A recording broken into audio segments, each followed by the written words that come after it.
Right breaking చూస్తున్నాం. Kodangal BRS party నేతల గ్రూపుల మధ్య కొట్లాటలు నెలకొన్నాయి. అయితే దీక్షా దివాస్ సభలోని స్టేజ్ పైనే ఇరు గ్రూపులు కూడా కొట్టుకున్నట్టు కూడా తెలుస్తోంది. అయితే దీనికి సంబంధించి బీఆర్ఎస్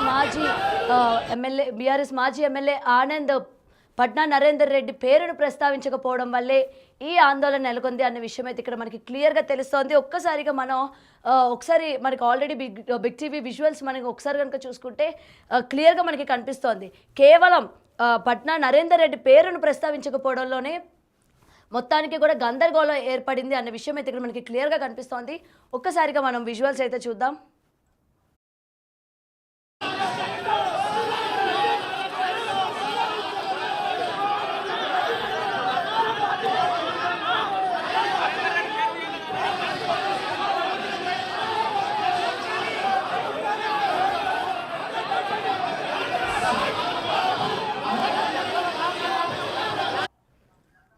రైట్, దీనికి సంబంధించి మరింత సమాచారం మా ప్రతినిధి శంకర్ అందిస్తారు. శంకర్, చెప్పండి, అసలు ఎందుకని ఇరు వర్గాలు అంటే రెండు కూడా బీఆర్ఎస్ పార్టీ అయినప్పటికీ ఎందుకని నరేందర్ రెడ్డి పేరును ప్రస్తావించకపోవడానికి గల కారణాలు ఏంటి? దీనికి సంబంధించి పూర్తి వివరాలు ఏంటి శంకర్? గౌతమి, బీఆర్ఎస్ పార్టీ ఈరోజు దీక్షా దివాస్ పేరిట కూడా అన్ని జిల్లా కేంద్రాల్లో కార్యక్రమాలు నిర్వహిస్తూ వస్తుంది. ఈ క్రమంలోనే ఈరోజు వికారాబాద్ జిల్లాకు సంబంధించినటువంటి మండల హెడ్ క్వార్టర్లో కూడా దీక్షా దివాస్ కార్యక్రమాన్ని చేపట్టింది. దీనికి సంబంధించి ముఖ్య నాయకులంతా కూడా ఈ కార్యక్రమానికి హాజరయ్యారు. ఈ కార్యక్రమంలో దీక్షా దివాస్ కు సంబంధించి పలు చోట్ల నుంచి క్షేత్రస్థాయి నాయకులతో పాటు బీఆర్ఎస్ లీడర్లంతా కూడా ఈ కార్యక్రమానికి రావడం జరిగింది. అయితే స్టేజ్ పై కావచ్చు, గతంలో చాలా చోట్ల కూడా ఇప్పటికే బీఆర్ఎస్ పార్టీకి సంబంధించినటువంటి చాలా మంది నాయకులు కూడా ఫ్లెక్సీల్లో తమ ఫోటో వేయట్లేదు, తమ పేరు ప్రస్తావించట్లేదు అంటూ కూడా పూర్తిగా ఒకరిపై ఒకరు దుర్భాషలాడినటువంటి పరిస్థితి కనిపిస్తుంది. తాజాగా మహబూబ్నగర్ జిల్లా కేంద్రంలోనే మాజీ ఎమ్మెల్యే లక్ష్మారెడ్డికి ధీటుగా కూడా ఇంతియాజ్ తన పేరు రాకపోవడంతో ఆగ్రహం వ్యక్తం చేశారు. తిరిగి ఈ రోజు అదే సేమ్ సీన్ రిపీట్ అయింది. కాకపోతే అది వికారాబాద్ జిల్లా వేదికగా జరిగింది. మొత్తంగా కార్యకర్తలంతా కూడా ఏదైతే కొడంగల్ మాజీ ఎమ్మెల్యేగా ఉన్నటువంటి పట్నం నరేందర్ రెడ్డి పేరు ప్రస్తావించకపోవడం, ఆయన పేరును అక్కడ పిలవకపోవడం, స్టేజ్ పైకి ఆహ్వానించకపోవడంతో పాటు ఇట్లాంటి విషయాలన్నీ కూడా అక్కడ ఉన్నటువంటి లీడర్లకు ఒక్కసారిగా ఆగ్రహం తెప్పించినటువంటి పరిస్థితి అయితే అక్కడ కనిపించింది. ఇక మేజర్ గా బీఆర్ఎస్ జిల్లా అధ్యక్షుడిగా ఉన్నటువంటి మాజీ ఎమ్మెల్యే ఆనంద్ పేరును సైతం కూడా అక్కడ చెప్పకపోవడంతో ఒక్కసారి ఆగ్రహానికి గురైనటువంటి కార్యకర్తలంతా కూడా వెంటనే అక్కడికి స్టేజ్ పై ఉన్నటువంటి నాయకులతో వాగ్వాదానికి దిగారు. మనం క్లియర్ కట్ గా విజువల్స్ లో కూడా చూడొచ్చు. డౌన్ అంటున్నారు పూర్తిగా. అంటే గతం నుంచి కూడా బీఆర్ఎస్ పార్టీలో పనిచేసినటువంటి క్షేత్రస్థాయి లీడర్లకు పూర్తిగా ఎక్కడ కూడా గుర్తింపు లభించడం లేదని, పని చేసుకున్నప్పుడు మాత్రమే తమను గుర్తుంచుకున్నారు. తిరిగి ఈ రోజు అందరూ మర్చిపోయారు, తమను అంటే రోడ్లపై వదిలేశారు, తమను ఎవరు పట్టించుకోవడం లేదంటూ కూడా ఆవేదన వ్యక్తం చేస్తున్నటువంటి పరిస్థితి ఉమ్మడి పాలమూరు జిల్లా వ్యాప్తంగా కనిపిస్తుంది. తాజాగా ఈ సంఘటనతో ఒక్కసారిగా బీఆర్ఎస్ శ్రేణుల్లో మళ్లీ తిరిగి కలకలం మొదలైంది. ఎందుకంటే పార్టీలో ఉన్నటువంటి అంతర్గత విభేదాలన్నీ కూడా ఒకటొకటిగా బయటికి రావడంతో పూర్తి స్థాయిలో కూడా ఉన్నటువంటి నాయకులంతా కూడా అసలు ఏం చేయాలో తెలియని పరిస్థితిలో వెళ్ళిపోయినటువంటి పరిస్థితి. మొత్తంగా అక్కడ ఉన్న వాళ్ళు కొంత సద్దుమణిగి ఈ వ్యవహారాన్ని అంతా కూడా చక్కబెట్టాలని చూసినప్పటికీ ఇది ఇప్పటి నుంచి జరుగుతున్నది కాదు, చాలా రోజులుగా ఇదే వ్యవహారం రిపీట్ అవుతుంది.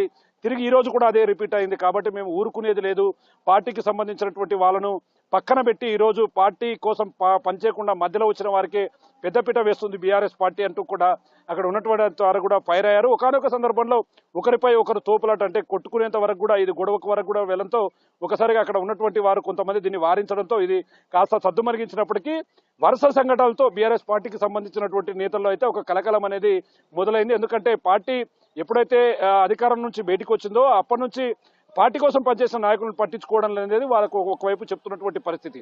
ఏదేమైనప్పటికీ ఇలాంటి సంఘటనలు తిరిగి రిపీట్ అవుతూ వస్తే మాత్రం రాబోయే స్థానిక ఎన్నికల్లో మాత్రం ఖచ్చితంగా బీఆర్ఎస్ పార్టీకి పెద్ద దెబ్బ తగలబోతుంది. ఎందుకంటే క్షేత్రస్థాయిలో లీడర్ లేకపోతే ఖచ్చితంగా విజయావకాశాలు అనేది చాలా పూర్తిగా కోల్పోతారు. ఇట్లాంటి క్రమంలో ఇట్లాంటి వరుస సంఘటనలు, ఒకవైపు కార్యకర్తలను పట్టించుకోకపోవడం, వాళ్లకు సరైన గౌరవం లభించకపోవడంతో రాబోయే రోజుల్లో ఖచ్చితంగా బీఆర్ఎస్ పార్టీకి సంబంధించి పూర్తిగా ఇబ్బందులు తలెత్తే పరిస్థితి అయితే ఇక్కడ ఓవరాల్ గా కనిపిస్తుంది. గౌతమి, రైట్ శంకర్, అయితే ఒక విషయం చెప్పండి, ఇప్పటికే మనం చూస్తూ ఉన్నాము పార్టీలోనే సరైన రెస్పెక్ట్ లేదని చెప్పి, లేకపోతే ఇంతవరకు కష్టపడిన నాయకుల్ని గుర్తించట్లేదు అని చెప్పి పక్క పార్టీలోకి జంప్ అయిన సందర్భాలు కూడా మనం చూసాము. మరి ఇదే తరుణంలోని ఇవాళ వీళ్ళకి కూడా రెస్పెక్ట్ ఇక్కడ లేదు అని చెప్పడంలోని మరి వీళ్ళను కూడా బీఆర్ఎస్ పార్టీ కోల్పోయే ఛాన్సెస్ ఉన్నాయంటారా?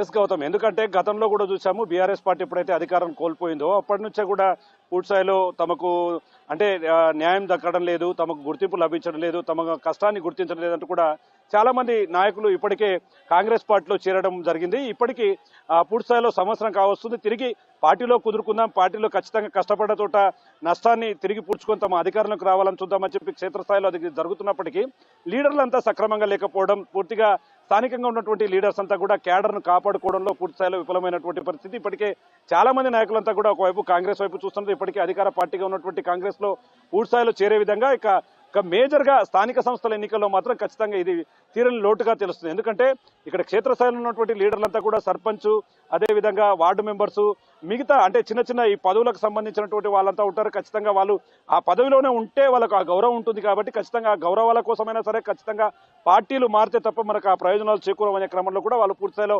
పార్టీలు మారే అవకాశాలు అయితే మెండుగా కనిపిస్తున్నాయి. ఇప్పటికే ఉమ్మడి పాలమూరు జిల్లాకు సంబంధించినటువంటి 13 నియోజకవర్గాల్లో పూర్తిస్థాయిలో కాంగ్రెస్ పార్టీ తన జెండా ఎగరవేసింది. మొత్తంగా అందరూ కూడా ఎమ్మెల్యేలు ఓవరాల్ గా కాంగ్రెస్ ఎమ్మెల్యేలే ఉన్నారు. ఈ క్రమంలో ఖచ్చితంగా స్థానిక ఎమ్మెల్యేలో వాళ్ళ చెంత ఉంటే ఖచ్చితంగా తమకు న్యాయం జరుగుతుంది, లేదంటే తమ భవిష్యత్ అంతా కూడా ప్రశ్నార్థకంగా మారుతుందని చెప్పి కూడా వాళ్ళు ఆలోచిస్తున్నటువంటి పరిస్థితి కనిపిస్తుంది. ఏదేమైనప్పటికీ ఒక్కొక్కరుగా వేరే పార్టీల వైపు జంప్ అయితే మాత్రం ఖచ్చితంగా బీఆర్ఎస్ పార్టీ ఖాళీ కావడం, మొత్తంగా రాబోయే ఎలక్షన్స్ కావచ్చు, రాబోయే రోజుల్లో కూడా పార్టీ మనుగడ కూడా ప్రశ్నార్థకంగా మారే అవకాశాలు అయితే మెండుగా కనిపిస్తున్నాయి. రైట్. అయితే శంకర్, ఇంకొక విషయం చెప్పండి.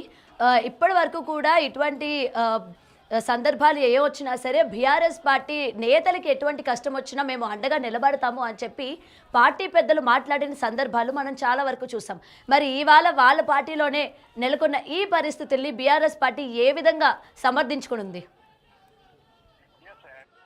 ఎస్, అంటే గౌతమి, వాస్తవంగా ఎప్పుడైతే బీఆర్ఎస్ పార్టీకి సంబంధించి సంవత్సర కాలం పాటు ఇది ఇప్పటి వరకు అధికారంలో లేదు. ఆ రోజు నుంచి నేటి వరకు చూస్తే గతంలో అధికార పార్టీలో ఉన్నప్పుడు నాయకులంతా వెంబడుండేవారు. వారికి సంబంధించిన నియోజకవర్గాల్లో పర్యటన సమయంలో వారిని వెంటబెట్టుకోవడం, అదేవిధంగా ఓట్ల కోసం వారిని ఉపయోగించుకోవడం అనేది క్లియర్ కట్ గా కనిపించి వస్తుంది. కానీ ఒక్కసారి అధికారం కోల్పోయిన తర్వాత నియోజకవర్గాల్లో ప్రస్తుతం అసలు సిచ్యువేషన్ ఎక్కడా కూడా కనిపించట్లేదు. ఎందుకంటే పార్టీలో ఉన్నటువంటి ప్రముఖమైనటువంటి నాయకులే పార్టీలు మారుతున్నారు. అంటే బీఆర్ఎస్ పార్టీకి సంబంధించినటువంటి ప్రధాన పార్టీలో ఉన్నటువంటి నాయకులే పార్టీలు మారుతున్నప్పుడు క్షేత్రస్థాయిలో ఉన్నటువంటి మేమెందుకు మారకూడదు అంటున్నారు. ఒకవైపు క్యాడర్ వీళ్ళని కావాలని పట్టించుకోవాలి, ఖచ్చితంగా దీని యొక్క పూర్తి స్థాయిలో క్యాడర్ను కాపాడుకునే పరిస్థితి చేస్తున్నప్పటికీ ఖచ్చితంగా క్యాడర్కి అయితే పూర్తిగా నమ్మకాలు కోల్పోయినటువంటి పరిస్థితి. ఇంకా 4 years మిగిలి ఉంది. ఈ క్రమంలో తమకు భవిష్యత్ అంతా కూడా ప్రశ్నార్థకంగా మారుతుంది కాబట్టి ఖచ్చితంగా వేరే పార్టీలోకి అయితే జంప్ అయ్యే అవకాశాలు స్పష్టంగా కనిపిస్తున్నాయి. ఉమ్మడి పాలమూరు జిల్లాకు సంబంధించి ఇప్పటికే చాలా చోట్ల కూడా ప్రధాన నాయకులతో పాటు క్షేత్రస్థాయి లీడర్లంతా కూడా కాంగ్రెస్ పార్టీలోకి జంప్ కావడం, రాబోయే రోజులు స్థానిక సంస్థల ఎన్నికలు ఉండడం నేపథ్యంలో తమకు అరుదైన గౌరవం లభిస్తుందని చెప్పి కూడా వీళ్ళంతా కూడా పార్టీలు మారుతున్నటువంటి పరిస్థితి కనిపిస్తుంది. Gautami. Right. Thank you Shankar.